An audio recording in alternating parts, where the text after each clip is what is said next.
চিন্ময় কৃষ্ণ মহাপ্রভুকে যেভাবে অত্যাচার করে যেভাবে অ্যারেস্ট করা হয়েছে এবং আজকেও কিছুক্ষণ আগে তার দুই শিষ্য তারা প্রসাদ দিতে গিয়েছিলেন জেলে, তাদেরকেও অ্যারেস্ট করা হয়েছে।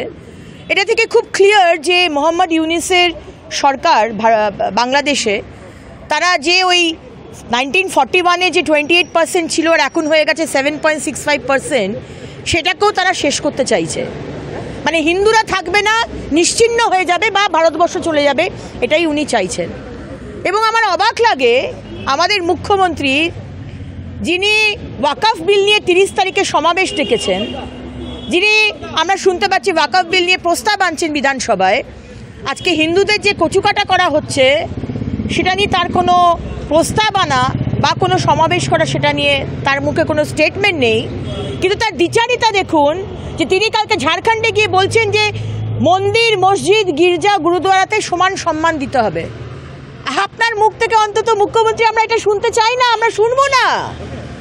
আপনি তোষণের রাজনীতি করেন, তুষ্টিকরণের রাজনীতি করেন। কালকে যদি ভারতীয় জনতা পার্টির কার্যকর্তারা বিশ্ব হিন্দু পরিষদের মিছিলে হেঁটে থাকে তাহলে আমি গর্ববোধ করি। আপনার দলের হিন্দুদেরও হাঁটা উচিত ছিল, সেটা না করে আপনারা আজকে রাজনীতি করছেন। আসলে বর্বরতা আর মানবতা দুটোর মধ্যে লড়াই। এই যে মানবতার সরকার বলে না, এটা আসলে বর্বরতার সরকার, তুষ্টিকরণের সরকার। এর জবাব দেবে। কালকে পুলিশ লাঠি চালালো সাধুদের উপর, দেখাবে লাঠি তো চালাবেই, কারণ মুখ্যমন্ত্রী তুষ্টিকরণের রাজনীতি।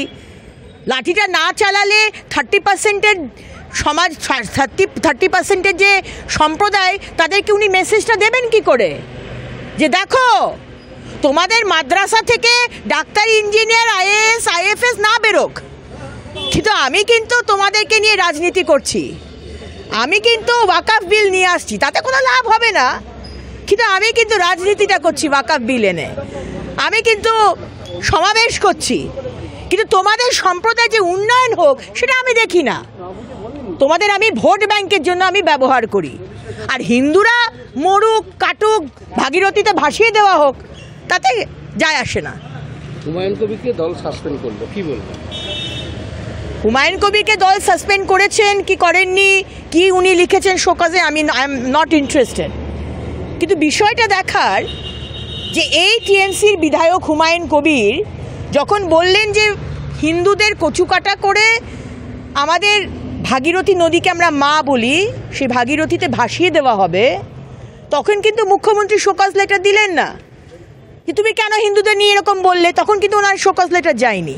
উনি যখন বললেন যে অভিষেককে কেন উপমুখ্যমন্ত্রী করা হচ্ছে, তখন শোকজ লেটার। আর যেই মুখের মিঠুন চক্রবর্তী এই হুমায়ুন কবিরের এই স্টেটমেন্টে বিরোধিতা করে প্রতিবাদ করলেন, তাকে কেস দেওয়া হলো।